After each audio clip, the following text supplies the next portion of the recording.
Hello everybody, welcome back to Rosie TV. I'm your host, Alex Haboob, and today I'm going to be giving my FIFA World 11 predictions.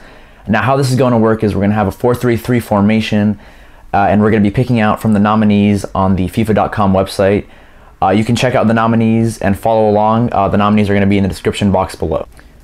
Now over the past few years, the World 11 has been very flawed. Some examples of that was David Luiz making it a few years back. And this wasn't the David Luiz that has conceded 2 goals in the past 11 games for Chelsea. This is the David Luiz that conceded 7 goals in 1 game to Germany in the World Cup semi-final. Another big flaw was Andrea Pirlo, the magician, not making it in 2012 after tearing down Serie A, leading Italy to the Euro 2012 final, and instead he was just left out. All right, so starting off in goal, many choices you could have here, but there's 2 choices that are kind of better than the rest, and that's Manuel Neuer and Gigi Buffon. However, as much as I love Buffon, I'm going to go ahead and give it to Manuel Neuer.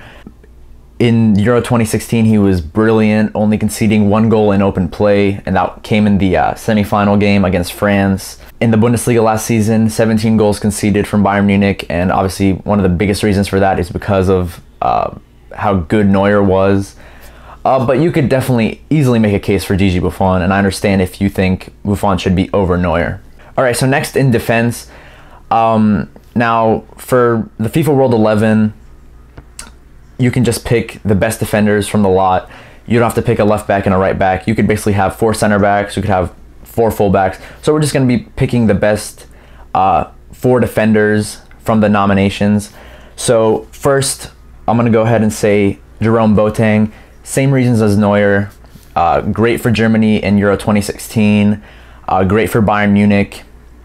As I said earlier, 1 goal conceded in open play in Euro 2016. 17 goals in the league conceded. So yeah, Boateng was brilliant this past year. Second one, another center back, Leonardo Bonucci. Fantastic at the Euros. Stepped up big time for Antonio Conte. And Italy were lacking a lot of stars, a lot of injuries. And this wasn't really the same Italy team from the past, but they still did very good. And one of the big reasons why was because of Leonardo Bonucci's displays from the back. Third one, I'm going to go ahead and say Diego Godin. For me, the best center back in the world. And he's one of the big reasons why they made it to the Champions League final. Almost the perfect defender. Great in the air. Reads the game almost perfectly. And finally, in my opinion, the best player at Euro 2016 was Pepe. So surprised that he gave such an amazing performance at 33 years of age.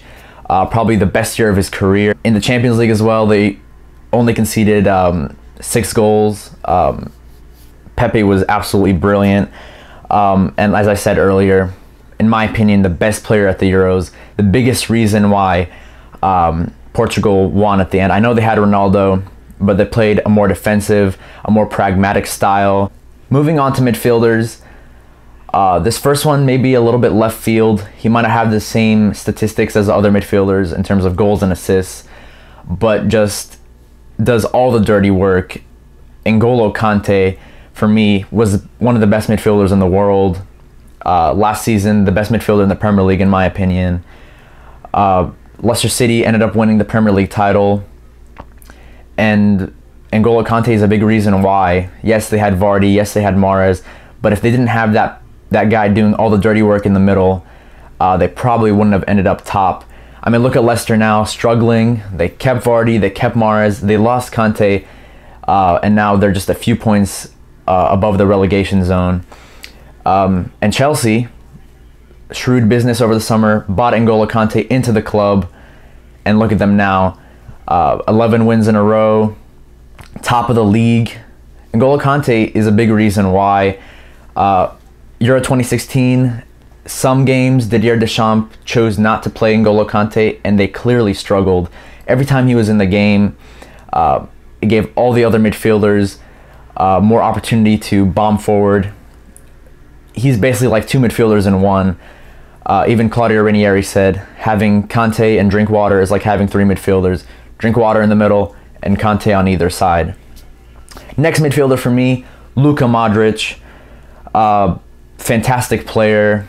A great Euros for him, a great Euros for Croatia. They didn't make it far, but in terms of the quality that they have, he did the best he could. Also, a huge effect on Real Madrid winning the Champions League. He sits in front of the defense, dictates the tempo, slows the game down. They have a great attack. They have Ronaldo, they have Benzema, they have Bale. But without Modric there in the middle, he's the one that links up all the play. He's the one that everyone looks to pass to. He has amazing vision. So for me, Modric has to be in this World 11. And finally, another one that maybe could surprise a few, I'm going to go ahead and say Dimitri Payet. 3 goals in the Euros, came up clutch for France on many occasions. Maybe not the best finals performance, but overall in the whole tournament, he was definitely one of the best players. Last season in the league, he put up some amazing numbers, 9 goals, 12 assists for West Ham, as they definitely overachieved and finished 7th place. Not only that, 2 goals, 5 assists this season so far for Dimitri Payet. First 2, I don't even have to explain why. 2 of the best players of all time. We're lucky to be living in a generation where we could witness their greatness. Lionel Messi, Cristiano Ronaldo. Lionel Messi, as usual, puts up his extraordinary numbers, winning the double, La Liga and the Copa del Rey for Barcelona, as well as taking Argentina to the Copa America final. Yes, they didn't win it, but he's a big reason why they were in the final. Cristiano Ronaldo, on the other hand, led Portugal to the finals. They ended up winning Portugal's first ever trophy in their history, which is kind of crazy to think about. Not only that, led Real Madrid to Champions League victory over Atletico Madrid. Last forward we have, this was probably the toughest one to pick out of because of all the fantastic forwards we've had this season. But it was really between 2 people. It was between Luis Suarez and Antoine Griezmann. Now, before I did my research, I thought about it, and for me, Antoine Griezmann was my choice because he scored so many goals and contributed to so many goals over the past year for a defensive team in Atletico Madrid. And then he also led France to the Euro finals, scored 6 goals, got top scorer, and got the golden ball. Even though I think Pepe deserved it, you could definitely make a case for Griezmann. However, I just can't look past Luis Suarez. Contributed to almost 30 more goals than Antoine Griezmann. And Barcelona have the best attack in the world for a reason. Yes, I know they have Messi, and Messi is one of the best players of all time. However, Suarez adds something different compared to Messi and compared to Neymar as well. That being said, Luis Suarez contributing to 70+ goals, winning the double, being part of the best attack in the world. For me, Luis Suarez has to be this last pick. There you have it, ladies and gentlemen. That's my FIFA World 11 for 2016. If you disagree with me, please put your World 11 in the comment section below. Please leave a like on the video. Please subscribe for more football content. We're going to be talking about top 5 leagues in Europe, talking about international football, also looking at some historical stuff as well. So yes, thank you for watching.